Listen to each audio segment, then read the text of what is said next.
Welcome to Reading Around Macroeconomics. My name is Emil Kalinowski, and today's reading comes from Jeff Snider, the head of global research at Alhambra Investments. He posted on the 20th of September at the Alhambra Investments blog the hottest topic in macro, Evergrande. And of course, he offers his own unique twist on it. These readings are for the audience that can't read. Does that mean there's a lot of illiterate listeners?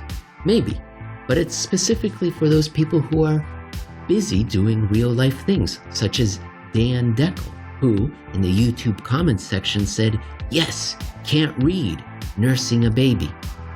What I'm most proud of is that this show is starting so young and educating the next generation of shadow money sleuths. Already, at a few months old, we're getting them. Some wanted to call it China's Bear Stearns, and over time, it may end up being seen that way. And that would be the right way to see it. What Bear's March 2008 demise had represented was the watershed event for the Eurodollar system, the final straw which finally broke the camel's back. In the same way, CNY's was broken by this other. First, though, Ben Bernanke had made a terrible mistake of thinking his bailout of the old Wall Street name would end the crisis. Instead, it began the new monetary era.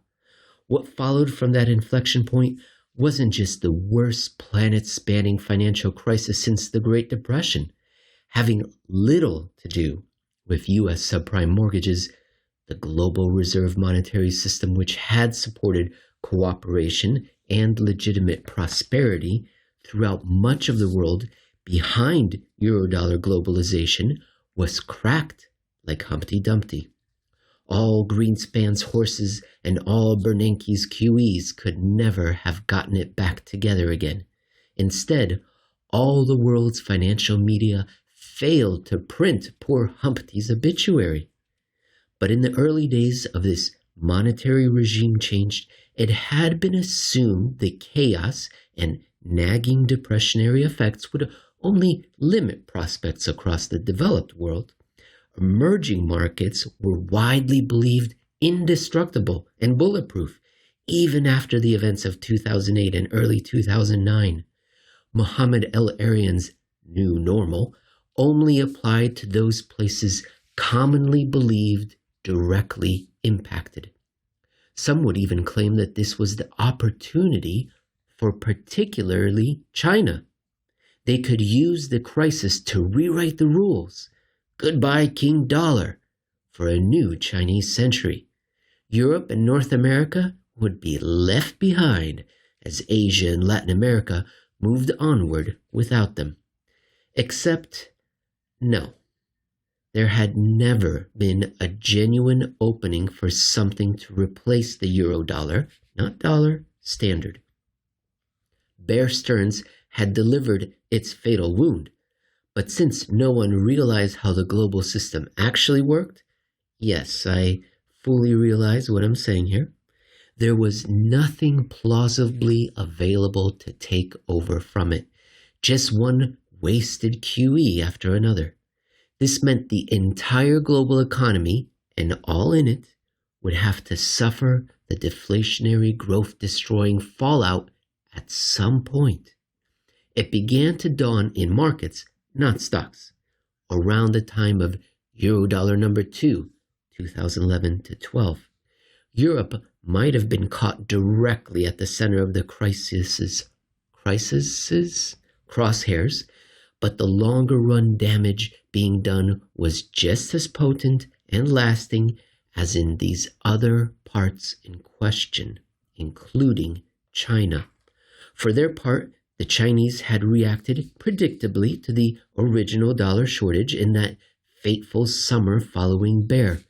It all may have seemed a localized problem of subprime mortgages before then, yet not long afterward, the Eurodollar breakdown truly went global. By mid-July 2008, even the PBOC got sucked into the swirling vortex, just as policymakers at the Fed and elsewhere were thinking it was nearly over. The communists in China responded as any good standing Keynesians, which, by truth, they'd been taught to be, loose monetary policy and a healthy, massive dose of fiscal spending, as in waste. For a temporary recession, who could argue against? This is what the standard textbook says should be done when faced with a transitory shortfall in aggregate demand. Though worse elsewhere, still a serious setback for the Chinese. Eurodollar number 2, though, maybe China wasn't so bulletproof after all. It wasn't just a hypothetical question pondered at various staff levels at whichever economic or financial authority. Shock number 1 was Xi instead of Li. Shock number 2, Shanghai Chaori Solar. Xi Jinping came to replace Hu in late 2012, and throughout 2013 his reform agenda was greeted by Western cheers. The new communist leader was strengthening, we were told, China's migration toward the brotherhood of neoliberal states. All the while, well, document number 9. This all coalesced into what's been called document number 9, an anodyne name given to what doesn't really have an official title. It was simply the 9th paper to be published by the party's general office in April 2013. But it was an unappreciated doozy which mapped out the direction China was eventually followed under Xi Jinping. Chaori would become a quasi-household name that year once trading in its bonds were halted, signaling how a default event for them was pretty much inevitable. While distracted via the wrong interpretation of taper tantrum on this side of the Pacific, the markets in China were embroiled in a confusing ocean of sudden chaos during the hottest months of 2013, the summer of Shaibor. If one might have wondered why reflation number 2 ended up being so short and amazingly condensed, finished off after only a few months by early September 2013 in Eurodollar futures, Chaori would have been a good place to start looking for global answers. Its somewhat meandering story and ultimately its fate were looked on as part of Xi's commitment to a more market-oriented approach, when in fact it would be China's bear. Let me read that again. Its somewhat meandering story and ultimately its fate were looked on as part of Xi's commitment to a more market-oriented approach, when in fact it was really what would be China's bear. A monumental breakdown and regime change far more significant than the minor trivia about a small company's missed coupon payment. As their bear, this didn't mean, however, the start of a panic or crisis. Rather, something far worse. It was the moment when the euro-dollar finally caught up to China. The defaults weren't allowed over there before, not during the nominally capitalist phase of socialism with Chinese characteristics. This had actually been one of the West's most fervent complaints, how the communists weren't playing fairly when artificially propping up or subsidizing anyone remotely connected to a local government minister. To then, in 2013, signals had suggested the game had changed, and it was believed the changing game was political rather than economic. It was economic before it became political. Xi had realized, or at least had begun to seriously suspect after Eurodollar number 2, the game which changed was the entire global economic arrangement. If the economy worldwide wasn't going to be the same after the US Bear Stearns, and it wasn't, this would almost inevitably mean the same for China. The road to the 19th Party Congress in 2017 began with Chaori, and Li Keqiang was given by Xi, who hadn't yet fully consolidated his power base, only the one more chance, 2016's one final Keynesian stimulus, to pull the Chinese off of it. That one little default really had been a watershed, if not in the ways corrupted Western imagination stuffed with QEs could have imagined. The Brave New World post-Chaori in China has been the Chinese adapting to the same post-Bear everywhere else. By letting this one firm go down, the communists were throwing in the towel on China's several decades of its capitalistic phase. Ever since, officials there and here have given many different slogans and thrown around various names, but the only label which comes close anywhere to accurately describing the situation is managed decline.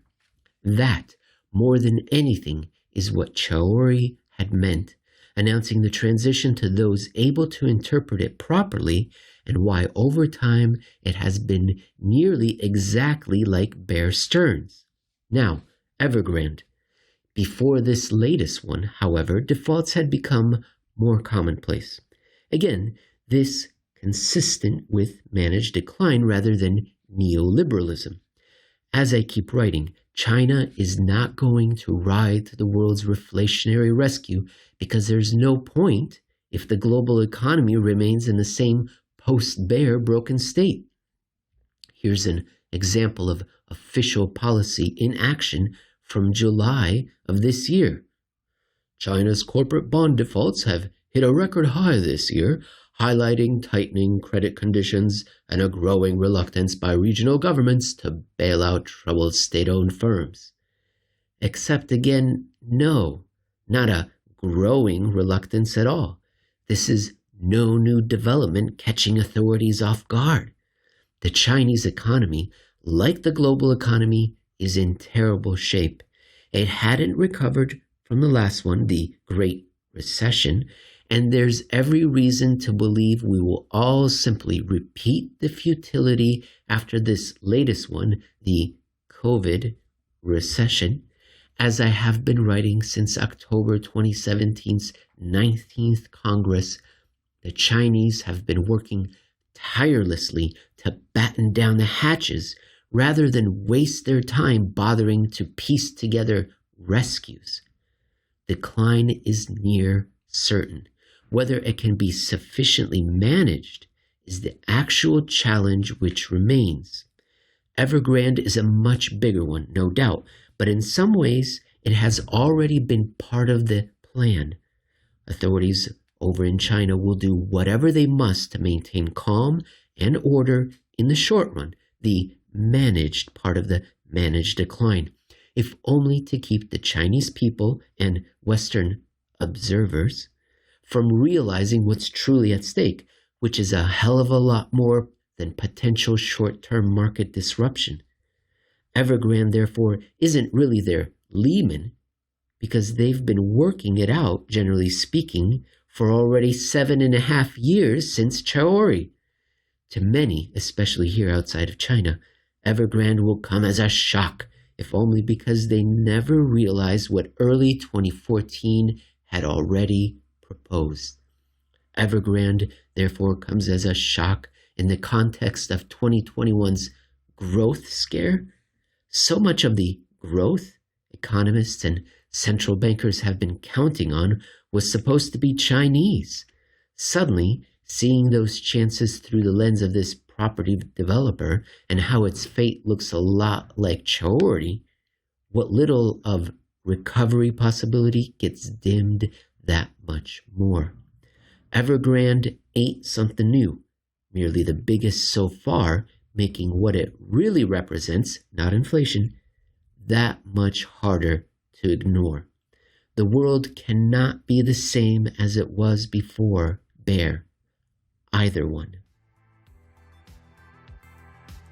Hey everyone, thanks for listening to this latest episode of Macro Peace Theater. I enjoyed it. It was a good one. I flubbed a few of the lines. I'm going to write Jeff and say, I don't know, write it in crayon for me so that I can do a better job reading and stuff. Well, I hope you enjoyed it. If you are enjoying these things, please let me know in the comments on YouTube, also on Twitter. You can find me on Twitter at Emil Kalinowski. And this show is really for the podcast audience, whereas the shows that we typically do with Jeff are, I guess, more focused for the YouTube audience. These are definitely for the podcast audience, and you can subscribe to this podcast feed everywhere, including at Verbal, Apple, Deezer, iHeart, TuneIn, Castro, Google, Spotify, Pandora, Breaker, Castbox, Podbean, Stitcher, Player FM, Podchaser, Pocket Cast, SoundCloud, Listen Notes, Amazon Music, Podcast Addict. If I ever get in shape, if I ever stop smoking, secondhand smoking, 3 packs a day, I'm going to be able to run through that entire list of podcast providers on one breath.